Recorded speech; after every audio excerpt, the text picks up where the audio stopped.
desajuste. Pero bueno, estamos contentos, estamos alegres, gozosos de estar aquí hoy para recibir de parte de Dios. El tema de la salvación es un tema apasionante, hermanos. Fijaos, yo todavía no termino de entenderlo. Hablo con el corazón. Cuando yo me convertí, a mí me fascinó saber acerca de este tema y estuve leyendo algunos libros bíblicos de comentaristas y tal, y quiero reconocer honestamente que no me enteraba de mucho de lo que estaba leyendo. Entonces no te preocupes si esta noche no nos enteramos de mucho. Lo importante es conocer el tema de la salvación. Lo importante es reconocer de que somos salvos. ¿Somos salvos, hermanos? Pues eso es lo importante. Ya el resto es que queramos nosotros conocer acerca de cómo Dios salva a las personas, o cómo es el proceso de la salvación, o qué es lo que hace Dios a través de la salvación en nuestras vidas. Es un tema, ya os digo, para mí un tema apasionante. Yo os invito de verdad de corazón a que más adelante en casa le volváis a dar un vistazo a este tema, porque tiene que ver con nosotros, tiene que ver con nuestra vida espiritual, cómo Dios hace la salvación en nosotros, cómo lo hace. Hay unos versículos bíblicos que dan base a este tema, y es Romanos 3, 23 y 24. Dice, lo tenéis en el libro en la primera página, por cuanto todos pecaron, y en ese todos estamos todos incluidos, ¿verdad? Todos pecaron, entonces están destituidos ¿de qué? De la gloria de Dios. Y ahora dice, siendo justificados gratuitamente por su gracia, mediante la redención que es en Cristo Jesús. ¿Por qué necesitamos la salvación? Porque todos hemos pecado y todos estamos destituidos de la gloria de Dios. Cuando hablamos de este suceso de la salvación, hablamos de algo importante, algo trascendental. Yo creo que es lo más importante. Yo me atrevería a decir que es de lo más importante que nos puede ocurrir en la vida, porque de ello depende nuestra vida eterna o nuestra eternidad sin Dios. Es decir, de ello depende que vivamos eternamente con Dios o que pasemos la eternidad sin Dios. Por eso es un acontecimiento importante. Y la salvación, fijaos, se hace a través del sacrificio perfecto, completo, consumado que hizo Jesús en la cruz. Él, a través de su muerte, una muerte expiatoria en la cruz de Jesús, Él cumplió el propósito de Dios para liberar a los creyentes ¿de qué? Del dominio del pecado, del juicio y de la condenación eterna. ¿Quiere Dios mandarnos a la condenación eterna? No. Lo que Dios quiere es salvarnos. Lo que Dios quiere es salvar a la humanidad. Por eso Él se dio en sacrificio, Jesucristo se dio en sacrificio en la cruz, para que toda la humanidad fuera salva y no fuera a la condenación. ¿Por qué pecamos, hermanos? Pues muy sencillo. Pues porque nuestros primeros padres pecaron, Adán y Eva. ¿Y de dónde venimos nosotros? De Adán y Eva. Yo en alguna ocasión lo he, de alguna forma ilustrado como un molde que tiene una mueca, ¿vale? Y vamos a hacer un bizcocho, ¿no? Y hacemos un bizcocho y cuando sacamos el bizcocho, ¿cómo sale? Con esa mueca, ¿verdad? Y si hacemos otro bizcocho, ¿cómo sale? Pues con esa mueca, ¿verdad? Pues algo parecido sucede. Nosotros hemos heredado de Adán, que nos representa a toda la humanidad, y Eva, el pecado. Por eso necesitamos la restauración, por eso necesitamos la salvación. Y la salvación, hermanos, es algo que está al alcance de todo el mundo. Y es fácil la salvación. O sea, ser salvo, llegar a los pies de Cristo es fácil. Lo que pasa es que influyen factores como nuestra debilidad, nuestra carne, el mundo, la imperfección, o sea, el diablo también que ha cegado las mentes para que las buenas nuevas no lleguen a las personas y conozcan realmente la salvación. La salvación es mediante Jesucristo. No hay ningún otro. No hay ninguna otra religión, porque cuando hablamos de Jesucristo, hermanos, no hablamos de religión. Hablamos del Hijo de Dios, que fue el único que vivió y murió por ti y por mí y por toda la humanidad. No hay ningún otro a lo largo de la historia que haya hecho otro. Muchos han querido ser llamados profetas y muchos siguen a estos que aún a día de hoy están muertos en sus tumbas. ¿Sabéis lo que ocurre cuando van a Jerusalén y visitan la tumba de Cristo? O lo que dicen que es la tumba de Cristo. La tumba está vacía, hermanos, porque Cristo ha resucitado y está en el cielo, al lado de su Padre, a la diestra de su Padre. Él es el único que nos puede dar la salvación. En ningún otro hay salvación. Necesitamos la salvación por nuestra condición pecadora, la presencia real del pecado en la humanidad. Y es imperioso que el humano conozca acerca de la salvación. ¿Qué podemos entender por pecado? Pues el pecado, fijaos, según la Biblia, es infracción de la ley. Es decir, el pecado es desobedecer. Cuando uno comete una infracción, desobedece, ¿verdad? La ley, por ejemplo, la ley de tráfico. Una infracción está desobedeciendo una serie de normas, un código de circulación que es que si nos saltamos un semáforo, pues nos ponen una sanción, una multa. Pues la infracción bíblicamente el pecado es la infracción de la ley de Dios. Pero ¿hasta qué punto, hermano? Pues porque dice, si desobedezco y hago lo que Dios me prohíbe, eso es pecado. Si desobedezco y algo de lo que Dios me prohíbe, es pecado. Si dejo de hacer lo que Dios me dice, es pecado. Y aun si desconociéramos la ley de Dios, también estaríamos pecando si no la obedecemos. Aún también. ¿Por qué? Porque hay una ley que está escrita en nuestros corazones. Fijaos, en todo el mundo, en toda la humanidad, reconocen y saben lo que está bien y lo que está mal. Saben que matar es malo, saben que robar es malo, saben que... Y eso que a lo mejor no tienen conocimiento de la palabra de Dios. Pero ¿qué pasa? Que Dios ha escrito en sus corazones esa ley. Por eso no hay excusa. Si no obedecemos, estamos pecando. La Biblia habla del pecado con mucha claridad. Si sé hacer lo bueno, Santiago 4:7, y no lo hago, pecado. Toda injusticia, ¿qué es? Pecado. Tener pensamientos necios, según Proverbios, ¿qué es también? Y todo lo que no proviene de fe es pecado. O sea que sin Cristo, ¿cómo estábamos nosotros? Estábamos pecando. Vivíamos en el pecado, ¿verdad? Así que en consecuencia, el pecado que es rebelión, es rebelarse contra Dios. Había escuchado la expresión, ¿no? De yo voy a hacer con mi vida lo que yo quiera. No me importa lo que Dios diga. Bueno, hoy a Dios se menciona poco.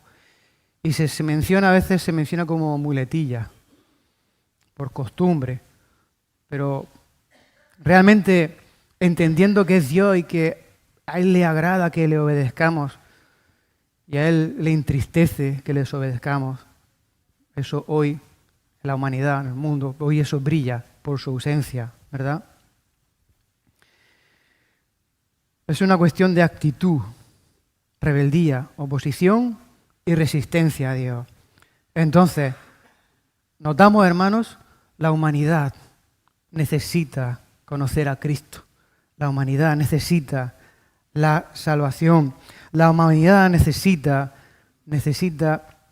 liberarse del dominio del pecado, porque lo que hace el pecado, y todos lo sabemos muy bien, porque todos antes de estar aquí estuvimos en el mundo, esclaviza. El pecado nos esclaviza, hermanos.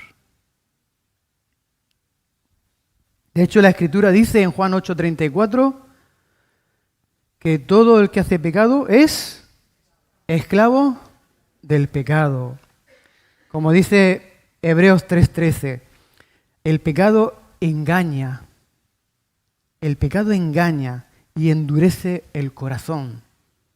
El pecado engaña y endurece el corazón.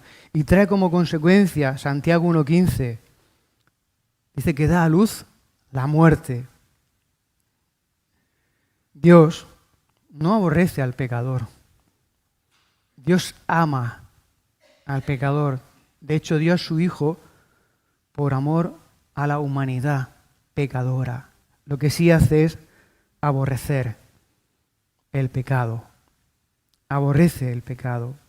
Dios está airado con el hombre que practica y que se deleita en el pecado. Pues Dios es un juez justo y está airado contra aquellos que practican y hacen el mal. Pero también es cierto que el hombre no puede librarse por sí solo de la influencia del pecado. ¿Por qué? Pues todos lo sabemos, porque aun nosotros que tenemos a Dios, tenemos lucha diaria contra esta naturaleza caída, o el viejo hombre, o contra la carne, ¿verdad? Todos tenemos esas luchas diarias. Nosotros necesitamos a Cristo. En su momento necesitamos a Cristo para poder hacer, a través de la obra redentora de Jesús, a través de la influencia del Espíritu Santo, que el pecado pierda o perdiera influencia en nuestra vida. Así que es cierto, necesitamos al Señor para que Él obre en nuestras vidas y para que, como veremos más adelante, si no nos da tiempo hoy, hermanos, lo haremos en otra ocasión, que el Espíritu Santo vaya obrando y vaya santificando, porque eso sí es progresivo, la salvación es instantánea. La santidad, el proceso de santidad es progresiva, que vaya poco a poco, haciendo que el pecado en nosotros pierda esa influencia, que ya dejemos de ser esclavos del pecado. Hemos dicho, ¿verdad?, que el hombre no tiene excusa. El hombre no tiene excusa porque desde el principio de la creación Dios ha dado sus leyes, sus mandamientos al hombre. Desde el principio el hombre conoce de Dios y conoce lo que a Dios le agrada y lo que a Dios le desagrada. Y Dios conoce que Dios da a conocer que la desobediencia a sus mandatos, la desobediencia a sus principios es pecado. Por eso el hombre no tiene excusa. Pero dice la palabra de Dios en Hechos 10:42 que Dios juzgará ¿a quiénes? A los vivos y a los muertos. Y Apocalipsis 20 dice que los muertos fueron juzgados según sus obras. O sea que habrá un juicio. Dice la Biblia que habrá un juicio de obras. Lo dice la palabra de Dios. Pero hablemos un poco acerca de la naturaleza de la salvación. La naturaleza. Pues la salvación no puede ser otra cosa que es sobrenatural. ¿Por qué? Porque Dios es sobrenatural. Y la salvación la lleva a cabo el Señor, ¿verdad? Y lo que hace es que beneficia o bendice cualquier faceta de nuestra vida humana, hasta tal punto que nos acerca a la eternidad de Dios. ¿Me oís? Vale. Nos acerca a la eternidad de Dios, porque el que tiene el Hijo, ¿qué tiene? Pero ¿qué vida? La vida eterna. El que tiene el Hijo, el que cree en el Hijo y tiene al Hijo, tiene la vida eterna, hermanos. ¿Qué significa salvación? ¿Cómo pudiéramos traducir? Nosotros no somos estudiosos, pero bueno, viene en el libro, ¿verdad?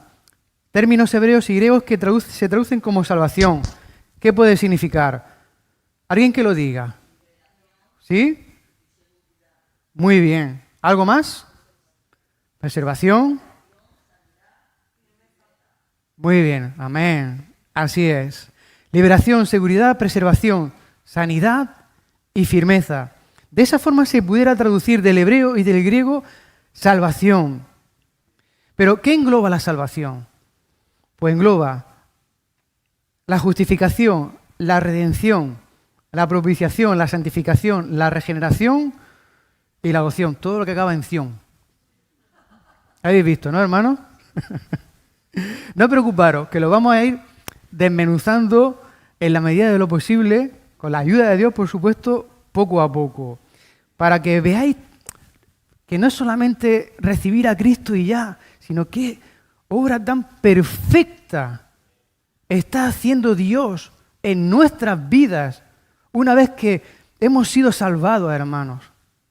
Yo doy gracias y gloria a Dios por haberle dado revelación a los hermanos para poder llegar a entender esto que estamos aquí hablando, que el mundo desconoce, y para nosotros esto es un tesoro espiritual, hermanos. La salvación es un tesoro espiritual que solamente podemos valorar los que tenemos a Dios en nuestro corazón, los que hemos dado el paso de acercarnos a los pies de Cristo. En las Escrituras se hablan de ciertas, vamos a decir, condiciones necesarias que el pecador debe de cumplir para conseguir la salvación. No es difícil la salvación, no es difícil. Y todos lo conocemos y sabemos muy bien, pero vamos a intentar explicarlo un poco. El arrepentimiento. ¿Qué significa arrepentimiento? Arrepentimiento es un cambio radical. Cambio radical. Hay un programa en televisión así que se llamaba, ¿no? Cambio radical, ¿no? Pues esto es un cambio radical. Un cambio radical en nuestra forma de pensar y de sentir. En nuestra forma de reconocer el pecado. De nuestra forma de saber cómo de alguna forma nos está afectando el pecado a nosotros, cómo le está afectando a Dios, cómo le está afectando a aquellos que tenemos a nuestro alrededor. Dice el Salmo, un corazón contrito no despreciará. El arrepentimiento nos lleva a tener un corazón contrito, humillado delante de Dios, reconociendo que somos pecadores. Cambio radical. El arrepentimiento es que si antes íbamos caminando hacia el pecado, ahora tenemos que ir en sentido contrario. Antes nosotros perseguíamos el pecado, íbamos tras el pecado y ahora el pecado es el que viene detrás nuestra. Cambio radical de forma de pensar, de forma de sentir.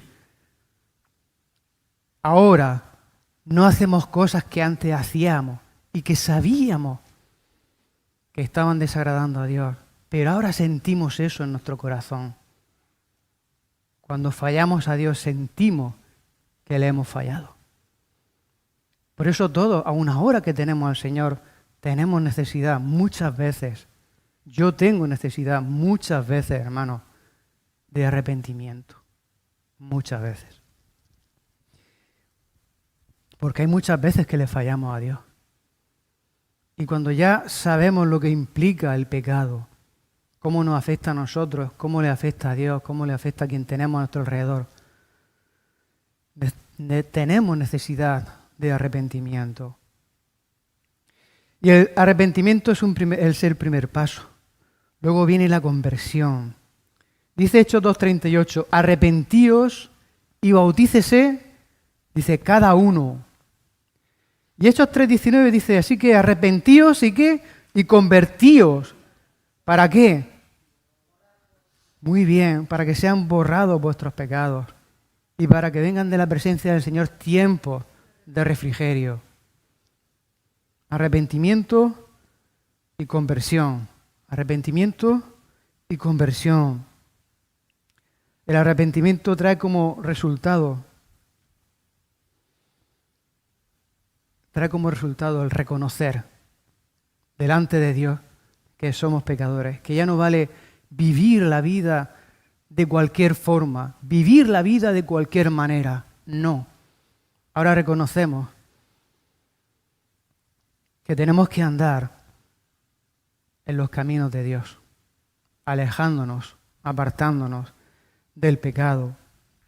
Dice Romanos, la fe es por el oír y el oír la palabra de Dios. Cuando oímos la palabra de Dios, cuando la gente escucha el Evangelio y el Espíritu Santo hace esa obra, es decir, que ministra esa palabra al corazón de la persona, entonces la persona se arrepiente. El arrepentimiento es algo que produce Dios. Es algo que produce el Espíritu Santo. O cuando fallamos a Dios, ¿quién trae a nosotros esa tristeza, ese quebrantamiento?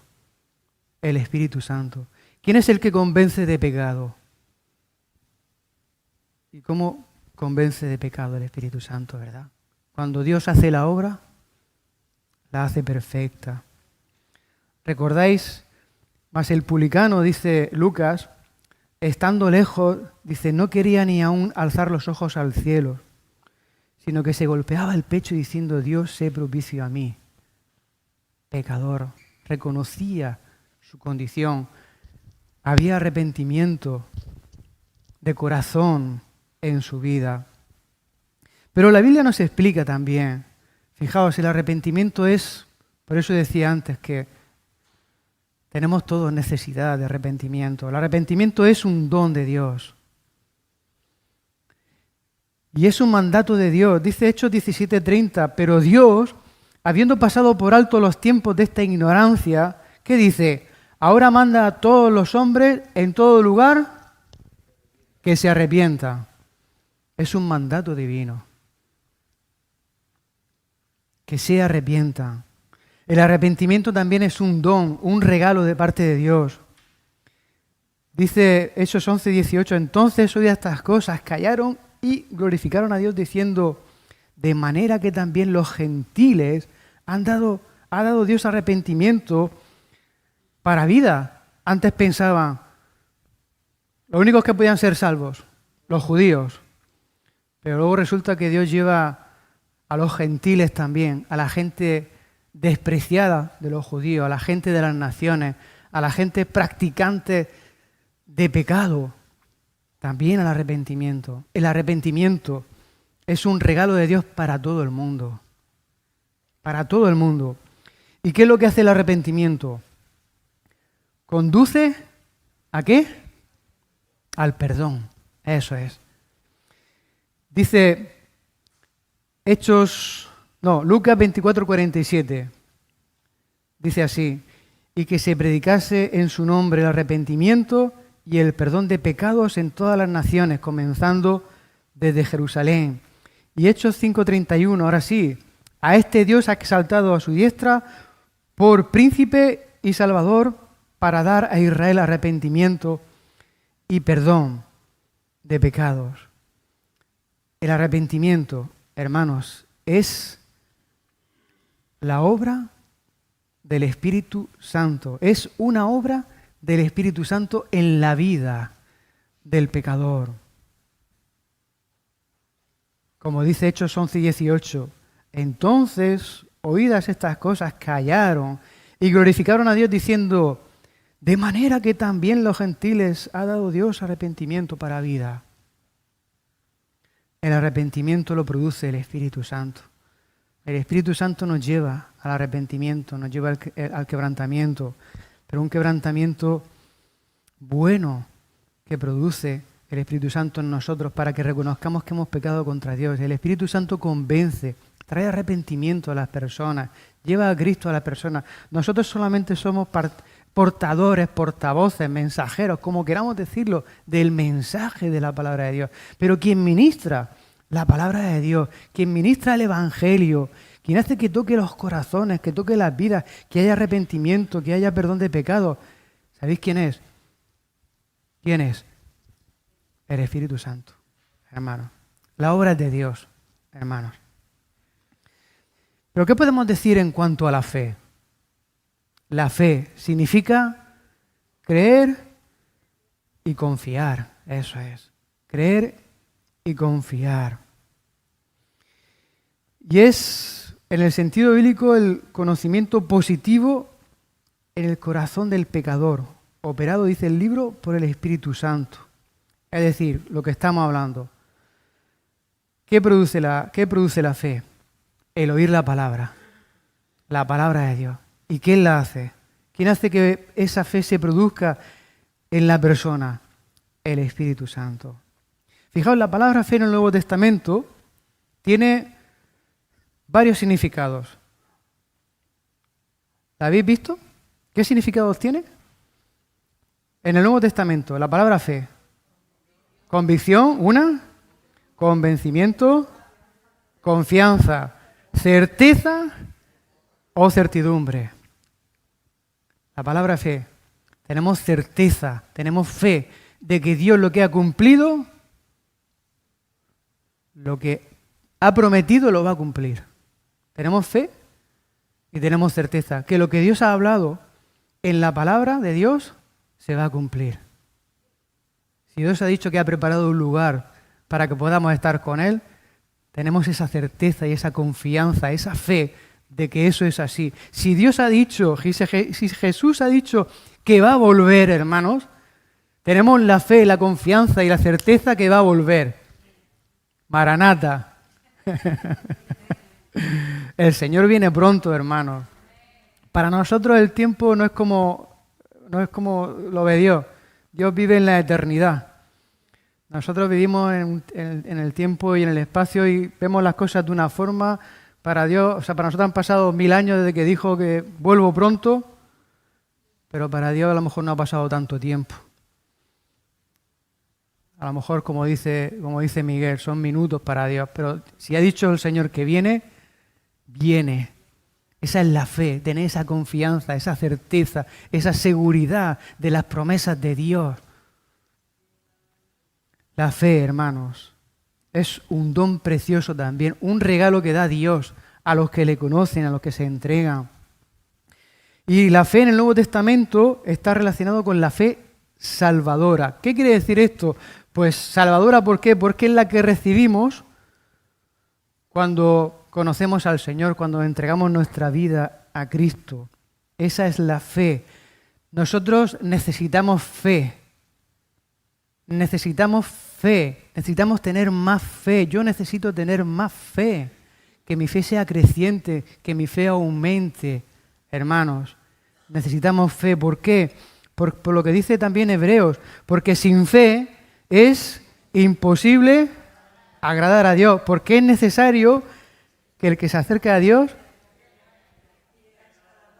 Amén, aleluya, así es. Y respondiendo Jesús, dice el 22 de Marcos 11, le dijo, tened fe en Dios. Le dijo Jesús, tened fe en Dios. Que no disminuya nuestra fe, que no se apague nuestra fe, nuestra fe tiene que ir aumentando cada día. Todos recibimos una medida de fe cuando nos convertimos, hermanos, ¿verdad? Cuando nos convertimos, ¿cómo está? Yo me pregunto, ¿cómo está mi fe ahora? ¿Cómo está mi fe? Yo necesito más fe. ¿Tú necesitas más fe? Yo necesito más fe. Y dice Romanos 5, más al que no obra, Si no cree en el que justifica al impío, su fe es contada por justicia. Su fe es contada por justicia. En definitiva, fe en el sentido bíblico es creer. ¿Creer en qué? Creer en el Evangelio. Confiar en la fidelidad de Dios y ponerse en las manos de Dios. A veces no queremos poner en nuestras propias manos, confiar en nosotros mismos. A veces queremos hacer por nosotros mismos las cosas. Y Dios nos está diciendo, confía en mí y déjame a mí las cosas. Déjame que obre yo, déjame que yo haga. Tú haz tu parte, que yo voy a hacer la mía. Necesitamos fe porque como el cuerpo sin espíritu está muerto, también la fe, ¿cómo está? Sin obra, está muerta. Es decir, que la fe verdadera, ¿qué es lo que produce? Obras. ¿Las obras salvan? No. Las obras es la consecuencia de la fe. ¿Por qué hacemos obras? Porque tenemos fe. Esas son las obras que estaban desde antes de la fundación del mundo, ya preparadas de antemano para que nosotros anduviéramos en ellas. Las obras. La fe sin obras está muerta. Pero la Escritura nos sigue proporcionando algunas características de la fe. Dice que la fe viene por el oír de la palabra, es decir, a través del Evangelio. La fe implica, como hemos dicho antes, como un recordatorio, creer en todas las promesas que Dios ha, impreso en su palabra, puesto en su palabra. Dice Tito 1:2, y fijaos qué principio tan precioso, en la esperanza de vida eterna, la cual Dios, que dice que no miente, prometió desde antes del principio de los tiempos, de los siglos. ¿Qué ocurre cuando tenemos a alguien cerca que prácticamente nunca nos ha mentido? Tenemos plena confianza en la persona, ¿verdad? Y eso a pesar que sabemos que somos humanos y que en cualquier momento podemos fallar y podemos decir una mentira. Entonces, ¿qué pasa con Dios? ¿Qué ocurre con Dios que nunca ha mentido? Dios no cambia. Dios es el mismo, ahora, hoy y por los siglos. Él no miente.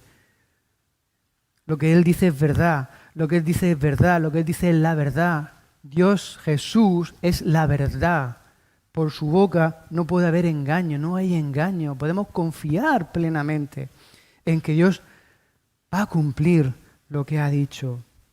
Dios no puede mentir. Fijaos lo que decíamos también antes, la fe que puede hacer ir en aumento, ir creciendo. Cuando nacemos, somos bebés espirituales y tenemos una medida de fe que nos da Dios. Conforme va pasando el tiempo y nos vamos alimentando de la palabra de Dios, ¿verdad? Porque, ¿por dónde viene la fe? ¿Por el oír qué? Cuando oímos la palabra de Dios, cuando leemos la palabra de Dios, cuando venimos al culto, a la iglesia y escuchamos la palabra de Dios, ¿qué aumenta? Nuestra fe. Y por contra, si abandonamos esas cosas poco a poco, nuestra fe, ¿qué puede ir? Decreciendo, eso es, debilitándose, ¿verdad? La fe, decía Jesús, Él les dijo, ¿por qué teméis, hombres de poca fe? Y entonces, levantándose, reprendió a los vientos y al mar, y se hizo grande bonanza. Necesitamos la fe para reprender a los vientos y al mar, para derribar gigantes. Necesitamos fe, necesitamos que nuestra fe vaya en aumento, que vaya creciendo. Pero ¿qué podemos decir también en cuanto a la conversión? La conversión, hermanos, es un aspecto importantísimo de salvación. La conversión es dar un cambio radical en nuestro estilo de vida. Cambio radical en nuestro estilo de vida, en los sentimientos del hombre. Y es la obra que hace el Espíritu Santo. La conversión es darle la espalda al pecado, como hacíamos, como representábamos antes. Pero le damos la espalda al pecado ¿y hacia dónde caminamos? Hacia Dios. Damos la espalda al pecado y caminamos hacia Dios. La verdadera conversión afecta a toda nuestra personalidad, a nuestro intelecto, a nuestra voluntad, a nuestros sentimientos. Dice Jeremías 31, 17 y 18, esperanza hay también para tu porvenir, dice Jehová, y los hijos volverán a su propia tierra. Y escuchando, he oído a Efraín que se lamentaba, me azotaste y fui castigado como novillo indómito. Y le dice, conviérteme y seré convertido porque tú eres Jehová, mi Dios. Y es verdad, hermanos, que a veces necesitamos que reciclar nuestra conversión, es por decirlo de alguna forma, convertirnos de nuevo, alejarnos de lo que a Dios no le agrada y volver otra vez a Dios. Alejarnos, no es que somos salvos, sí, pero todavía hay influencia del pecado en nosotros. Necesitamos alejarnos del pecado, alejarnos de lo malo y volver, convertirnos a Dios. Vamos a hablar todavía parece que tengo un poquito de tiempo, de aspectos de la salvación. Bueno, más o menos lo de antes se ha entendido, más o menos. Qué buenos sois. Aspectos de la salvación. ¿Cuáles son? ¿Alguien que lo diga en voz alta? Muy bien, eso es, ¿eh? Propiciación, como decía Toñi, sustitución, expiación y redención. ¿Qué significa propiciación? Propiciación significa aplacar, apaciguar y en el sentido bíblico la ira de Dios. ¿Y cómo se hacía de eso? Pues a través de una ofrenda de sacrificio, ¿vale? Dice Juan, 1 Juan 2:2, dice, y es la propiciación por nuestros pecados, y no solamente por los nuestros, sino también por los de todo el mundo. ¿De quién está hablando aquí Juan? De Jesús. Jesús, Cristo, es la sangre de Cristo, la propiciación de nuestros pecados, por nuestros pecados, ¿verdad? Pero no solamente por los nuestros, sino por los de todo el mundo. Y es verdad que la Biblia nos está enseñando cómo Dios proveyó esta propiciación, este aplacar su ira a través precisamente de la muerte de Jesucristo en la cruz. Así que, como dice Juan 1:29, dice, el siguiente día vio Juan a Jesús que venía a él y dijo, he aquí el Cordero de Dios que quita el pecado del mundo. ¿Por qué dijo he aquí el Cordero de Dios que quita el pecado del mundo? Porque lo que ofrecían los levitas, los sacerdotes, el sumo sacerdote, para aplacar la ira de Dios por los pecados suyos y por los del pueblo, que era un cordero, un animalito, un cordero, rociaban la sangre. Una vez al año el sumo sacerdote entraba en el día de expiación al Santísimo y rociaba la sangre de ese cordero. Fijaos, tiene que ser un cordero perfecto, sin enfermedad, sin defecto. Ese cordero era el tipo de Cristo, representaba a Cristo. Por eso a Jesús se le dice que es el Cordero de Dios que quita el pecado del mundo. Y ahora nosotros somos propicios a Dios. ¿Qué quiere decir? Pues que Dios nos ve de una forma favorable. ¿Por qué? Porque nos ve a través de Cristo, a través del sacrificio que Jesucristo hizo por nosotros, como dice 1 Juan 2:2, dice, y Él es la propiciación por nuestros pecados. Dice, Él es, ¿quién? Jesús, el Hijo de Dios. Es la propiciación por nuestros pecados, no solamente por los nuestros, sino también por los de todo el mundo. De esta forma, la ira de Dios sobre el mundo solo puede ser alejada a través del sacrificio de Jesús. Pero hemos hablado también de sustitución. ¿Qué significa sustitución?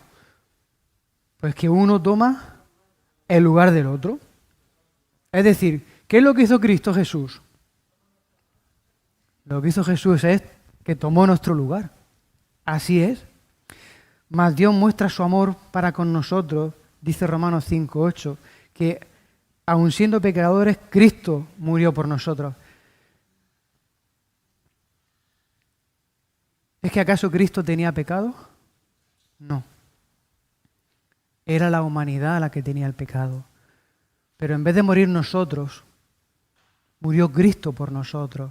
Él fue nuestro sustituto. Él dio su vida por nosotros. Y fijaos, no servía cualquier sustituto. No servía cualquier sustituto. Este tenía que ser un sustituto que satisfaciese las exigencias de Dios. Este tenía que ser un sustituto. Ya no podía ser un animal. Porque dice Hebreos 10:4, porque la sangre de los toros y de los machos cabríos, que dice que no puede quitar los pecados. Entonces tampoco podría ser un ángel. ¿Por qué? Porque un ángel no es humano y un ángel no puede morir tampoco. Tenía que ser Jesús, tenía que ser el Hijo de Dios, tenía que ser la palabra encarnada en hombre, la que fuera el sustituto perfecto para dar su vida por la humanidad. Al principio es verdad que Dios aceptó esos sacrificios de los animales. ¿Pero por qué? Porque representaban, era una representación. Todo lo que es la ley era una representación de las cosas que tenían que venir. Era una representación de lo que iba a ocurrir en Cristo. Toda la ley. Dios lo aceptó porque esos animalitos que eran sacrificados representaban a Jesús. Por eso Dios lo aceptó. Y por eso se le llamó el Cordero de Dios a Jesús, que quita el pecado del mundo. También ese sustituto debía morir voluntariamente. ¿Os acordáis lo que dijo Jesús? Que Él daba su vida de manera voluntaria, que nadie se la podía quitar. Que Él era el que entregó su vida de manera voluntaria. Y además tenía que ser Él, porque si lo que se perdió era la eternidad, porque una consecuencia del pecado, ¿qué es? La enfermedad, la vejez, la muerte. Por eso morimos, ¿verdad? Tenía que recuperarse eso de nuevo. Por eso el valor del sacrificio tenía que ser un valor eterno. Que fuera un sacrificio para siempre. Y que los beneficios o las bendiciones de ese sacrificio fueran eternos. Y solamente uno podía satisfacer eso. Y era Jesús, solamente Él. Expiación. ¿Qué significa expiación? ¿Lo habéis visto? ¿Qué significa? Cubrir o encubrir. Muy bien. Fijaos, aunque en el Antiguo Testamento había constantemente, mientras que el templo estaba en pie, porque sabéis que fue varias veces destruido, habían sacrificios constantes, ¿vale? No hubo una expiación por el pecado perfecta, sino hasta que murió Cristo en la cruz. Es decir, a través de la sangre del sacrificio de Jesucristo fueron cubiertos, expiación, cubiertos o encubiertos todos los pecados de la humanidad, todos nuestros pecados. Dice Romanos 3:25, a quien Dios puso como propiciación por medio de la fe en su sangre para manifestar su justicia a causa de haber pasado por alto en su paciencia los pecados pasados. Él puso como propiciación por medio de la fe en su sangre. Cristo hizo la expiación de nuestros pecados en la cruz. De manera que ahora mismo están, hermanos, ahora mismo están todos nuestros pecados perdonados y completamente limpios. Que nadie te diga otra cosa. Nuestros pecados están perdonados y completamente limpios. Dice, me gusta este versículo de Isaías 43, 25, yo soy el que borro tus rebeliones por amor. Dice, ¿pero por amor de qué? Dice, por amor de mí mismo. Y no me acordaré de tus pecados. ¿Y qué hace el enemigo? Recordarnos de nuestros pecados. Y una vez y otra. Pues cuando nos pase eso, quedémonos con este versículo. Yo soy el que borró tus rebeliones por amor de mí mismo. Y no me acordaré de tus pecados. Dice, y Miqueas 7 y 19, fijaos qué dos versículos preciosos. Dice, Él volverá a tener misericordia de nosotros y sepultará nuestras iniquidades y echará en lo profundo del mar todos nuestros pecados. Y esta es la realidad. ¿Dónde están nuestros pecados? En lo profundo del mar. Están borrados. Muchas veces somos nosotros los que, como se dice coloquialmente, nos comemos la cabeza, ¿verdad?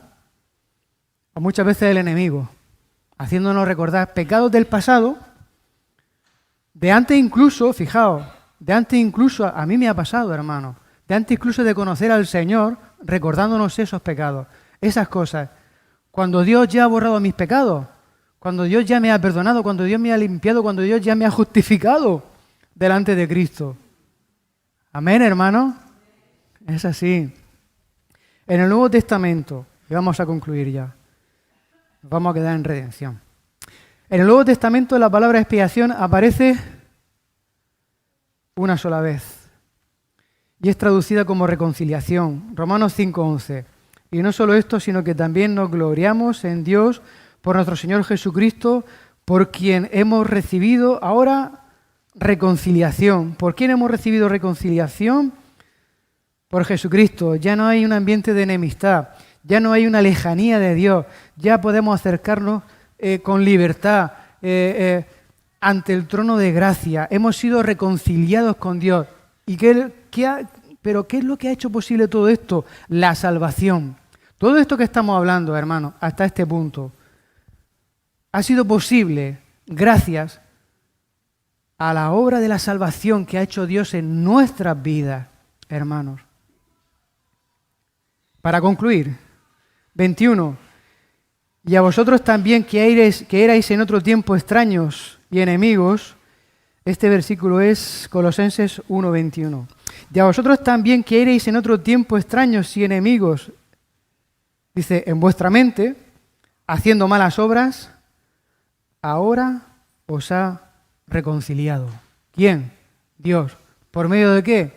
Por medio de la salvación, por medio del sacrificio de Jesucristo nuestro Señor. Hermanos, nos vamos a quedar aquí hasta redención. Hasta redención. ¿Vale? Más adelante podremos dar el resto de tema. El tema. Una pregunta, hermano, ¿os ha gustado el tema? Gloria a Dios, eso es bueno. A mí, de verdad, personalmente, me ha encantado porque está muy bien explicado, muy bien expresado y explica muy minuciosamente, muy meticulosamente lo que es la salvación en nuestra vida. Solo me resta decir una cosa, hermano, que Dios os bendiga mucho. Estos son nuestros horarios. Oración, lunes, 8 de la tarde. Estudio bíblico, jueves, 8 de la tarde. Cultos, domingo, 11:30 de la mañana. No faltes, te esperamos.